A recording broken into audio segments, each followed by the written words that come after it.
ओम शांति। नवरात्रि के उपलक्ष्य में पिछले वीडियो में हमने जाना कि हमें हमारी शक्तियों को जागृत कैसे करना है। आज के वीडियो में हम जानेंगे कि हमें यह शक्तियाँ धारण कैसे करनी है। तो आइए शुरू करते हैं। आपत्तियों के व्यवस्थापन के संदर्भ में इन शक्तियों को किस प्रकार और कैसे धारण करें और प्रसिद्ध अष्ट शक्तियों के अलावा एकाग्रता, महसूसता, सत्यता, दृढ़ता, पवित्रता, निर्भयता, शीतलता और स्नेह की शक्ति आदि शक्तियाँ भी कैसे उपयोगी होती हैं, इस बात पर अब चिंतन करते हैं। सबसे पहले देही अभिमानी बनकर रहने की मेहनत करते हुए भविष्य में आने वाली बातों की परख होगी तो निर्णय कर पाएंगे। इससे निवारण करने की शक्ति प्राप्त होगी और सामना भी कर सकेंगे। परखने की व निर्णय करने की शक्ति को बढ़ाने का पुरुषार्थ है बुद्धि की सफाई रखना, संकल्पों को ब्रेक लगाकर उनको मोड़ने की शक्ति जागृत करना। यही है याद की शक्ति, अर्थात अव्यक्त स्थिति में रहने की शक्ति। इससे संकल्पों को ब्रेक लगाना और मोड़ना, ये दोनों विशेषताएं प्राप्त होती हैं और व्यक्ति की बौद्धिक ताकत खर्च नहीं होती बल्कि जमा होती है। जितना अव्यक्त स्थिति में रहेंगे उतना दूसरों के संकल्प रीड करने की ताकत आएगी। अव्यक्त बाप दादा हमसे पूछते हैं, थॉट रीडर्स भी संकल्प कैच कर सकते हैं, तो तुम बच्चे मास्टर सर्वशक्तिवान होकर स्थिति और संकल्प परख नहीं सकते हो क्या? याद की इस शक्ति को बढ़ाने के लिए दिन में बीच बीच में अव्यक्त स्थिति में रहने का अभ्यास करना आवश्यक है, क्योंकि अपनी सच्ची कमाई के लिए समय को सफल करना यह भी एक बड़ी बात है। किस समय कौन सी शक्ति किस प्रकार प्रयोग में लानी है, इसके लिए भी सही निर्णय करने की शक्ति आवश्यक है। हमारी मनोदशा निर्णयों को प्रभावित करती है। सकारात्मक मनोदशा में हमेशा आनंद, शांति, प्रेम बढ़ाने वाले उचित निर्णय होते हैं, जबकि नकारात्मक भावों में जीने पर ईर्ष्या, लोभ, क्रोध, चिंता पैदा करने वाले गलत निर्णय होते हैं। कर्म और योग के बैलेंस द्वारा निर्णय शक्ति बढ़ती है। प्यारे बाप दादा ने कहा है कि जैसे कमज़ोर शरीर को ताकत के लिए खुराक दी जाती है, उसी प्रकार निर्णय शक्ति को बढ़ाने के लिए मुख्य खुराक है अशरीरी निराकारी स्थिति का अभ्यास और कर्म से न्यारे तथा निराले रहना। परखने व निर्णय करने की शक्ति का आधार है एकाग्रता की शक्ति। केवल एक परमपिता परमात्मा की याद होने से समर्थ संकल्प उत्पन्न होंगे। व्यर्थ घबराहट पैदा करने तथा नकारात्मक विचारों को विराम दे सकेंगे। अधिकाधिक समय आत्मिक और अव्यक्त स्थिति में रहने का अभ्यास करने से अमृत वेले के समय शक्तिशाली योग स्थिति में रहकर प्रभु प्रेरणाओं को प्राप्त कर सकेंगे। समय प्रति समय अव्यक्त स्थिति में रहने के लिए पुरुषार्थ है स्वयं को मेहमान समझना। योग में एकाग्रता लाने के लिए सच्चा दिल और सफाई अर्थात गलती महसूस करके बाप दादा को बताना, इन दो बातों का ध्यान रखना भी आवश्यक है। इस रीति संकट आने से पहले ही इस अभ्यास से हमें अपने विचारों को, संकल्पों को श्रेष्ठ और शक्तिशाली बनाना है। यह संकल्प शक्ति सभी शारीरिक तथा मानसिक शक्तियों की नींव है, मूल आधार है। तो संकल्प शक्ति बढ़ाने का अभ्यास निरंतर लंबे समय का होना चाहिए। यह बात सुस्पष्ट है। वास्तविक में सारा विश्व ही विचारों का सागर है। उसमें विचारों की लहरें उठती रहती हैं। उन विचारों के संपादन दूसरे व्यक्ति तक अवश्य पहुंचकर अपना परिणाम छोड़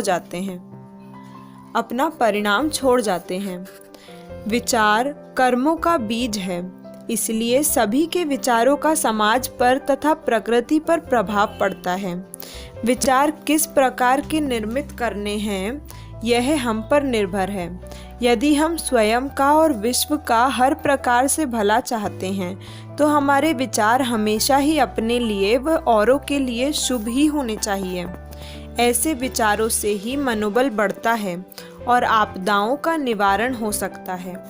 राजयोग को सभी योगों का राज माना जाता है, जिसमें विचारों पर हम काबू पा सकते हैं।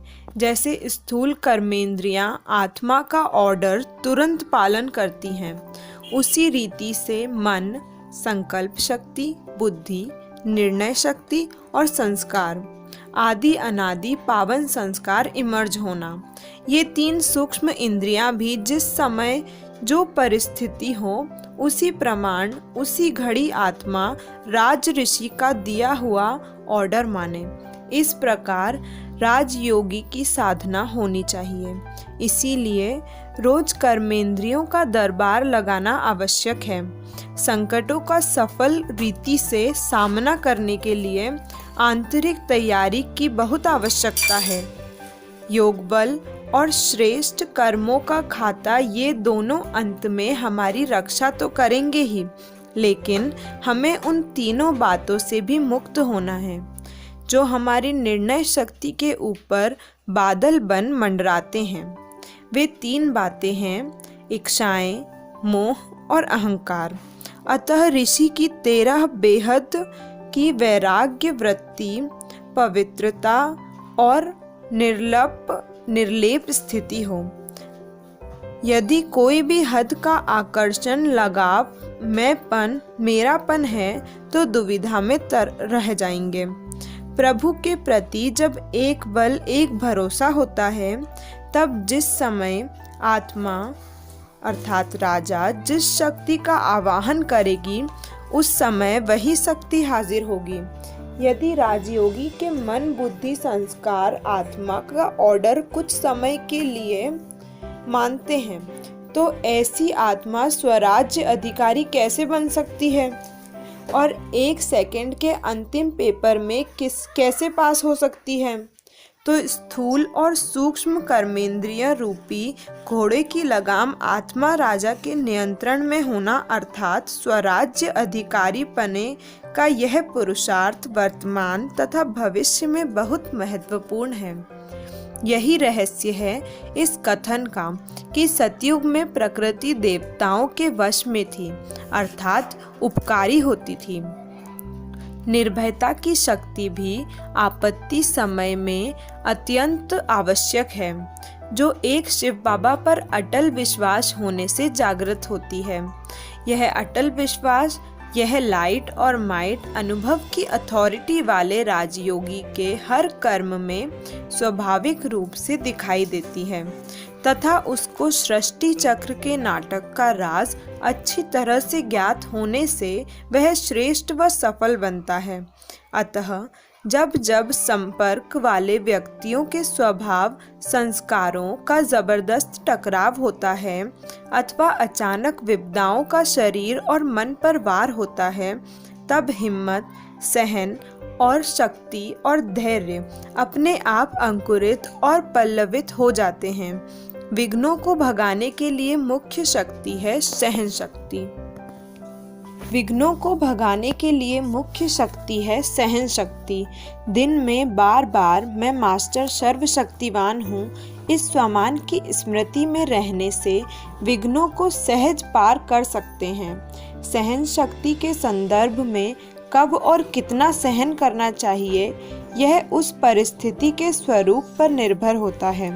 साथ ही साथ ऐसे वक्त भगवान से मन का कनेक्शन जोड़कर उस शक्ति के आधार से या तो क्षमा भाव धारण करें या सामना करें, क्योंकि मिसाल के तौर पर कड़ी निंदा या अपमानजनक स्थिति में सहन शक्ति से काम लेना अच्छी बात है, परंतु यदि कोई बिना वजह शरीर को चोट पहुंचाता है तो सहन करना मूर्खता होगी। उस समय सामना करना उचित होता है।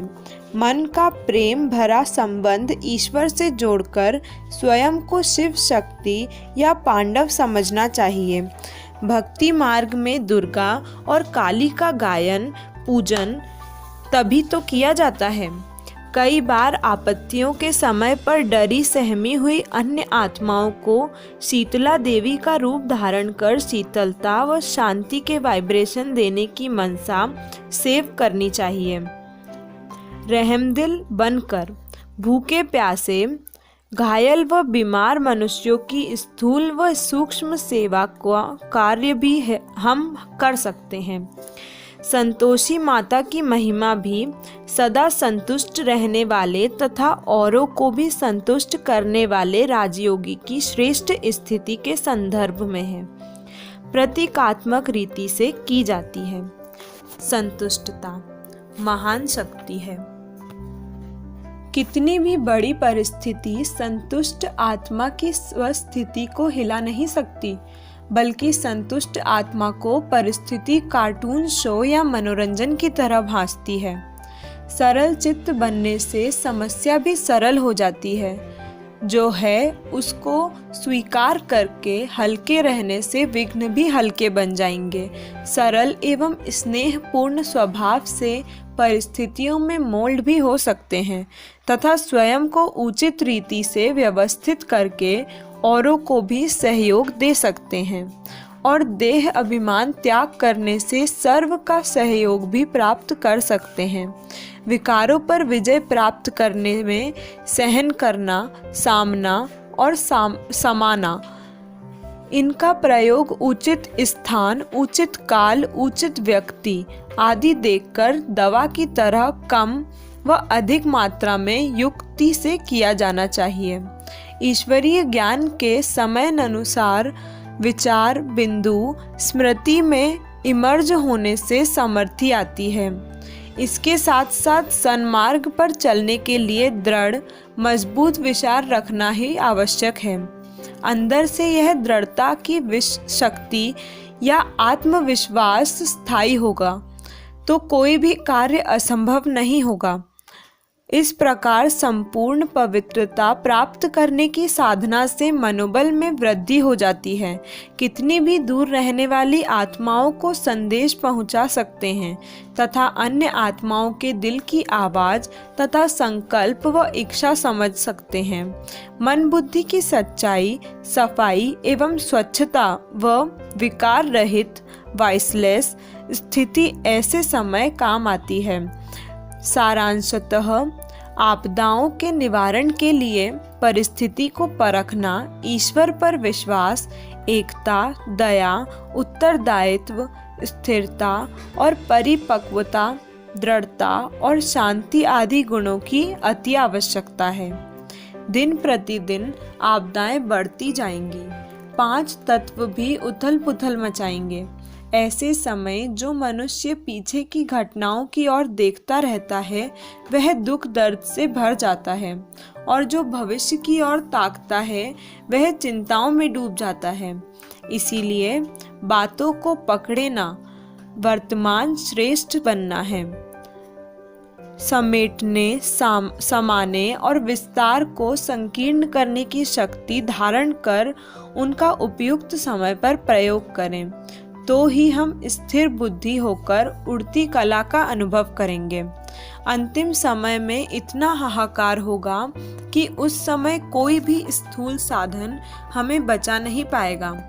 कहीं पर तो उस स्थूल साधन से और ही विघ्न पैदा हो जाएंगे।